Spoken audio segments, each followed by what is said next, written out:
Hi parents! Today we have a little change in scenery. I hope you like it. I'm a little bit closer up. Maybe that's a good thing. I don't know. Anyways, today I wanted to discuss with you 4 tips that I have regarding getting your child to eat more nutritious and healthy foods. And it's extremely normal if they are not the most adventurous of eaters in the preschool years.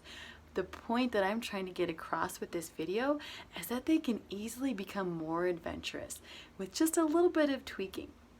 So the first thing I want to mention is how we can model eating healthy and nutritious foods for our children. So that means if we go to a restaurant and we're ordering a salad, that's amazing. If you like salads, great.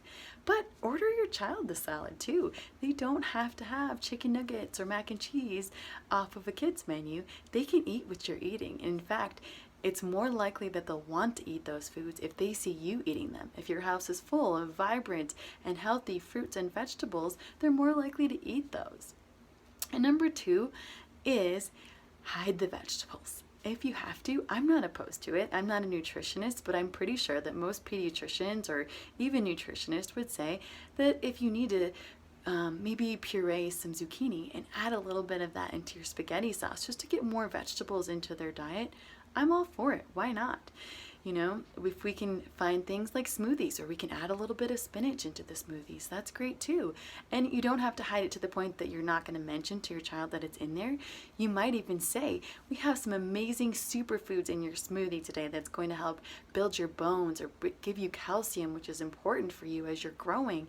Explain to them, they're not too young to know, why is it important for us to eat fruits and vegetables, or certain lean proteins and low-fat dairy items. Why should we do that? Explain to them. And there's specific reasons too. You can look it up. Maybe you can explain we eat carrots because they help our eyes to see better. So give them a little background knowledge on why is it good to eat this besides mommy wants you to. Of course mom and dad want you to, but why do they want you to?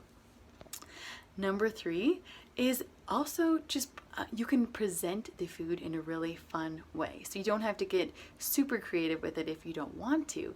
But one idea is to get a muffin tin and just put little bits of fruits and veggies, or cut up cheese or lean meat such as turkey inside each little container, and maybe some really small pieces of broccoli. That's another good one too. It's such a beautiful rainbow of colors for them.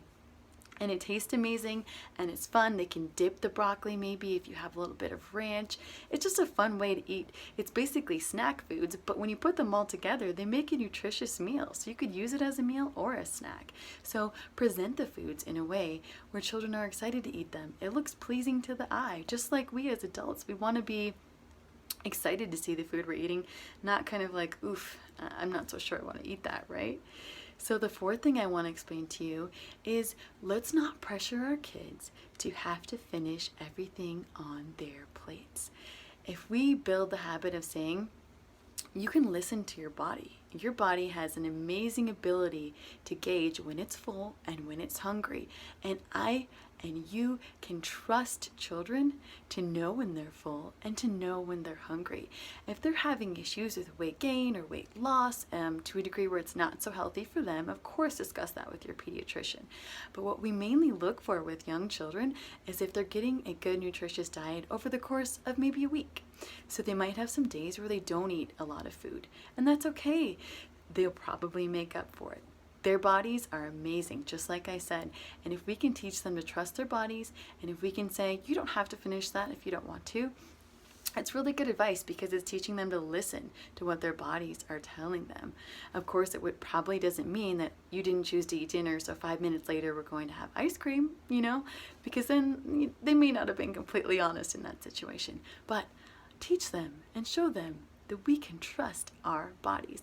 That's, I think, the most important thing that we can teach our children as they're growing up, to feed it our bodies nutritious food and trust the intuition that we're all born with. Thanks for watching today. I hope you enjoyed our new scenery we have going on, and I'll see you next time. Please let me know if you have questions.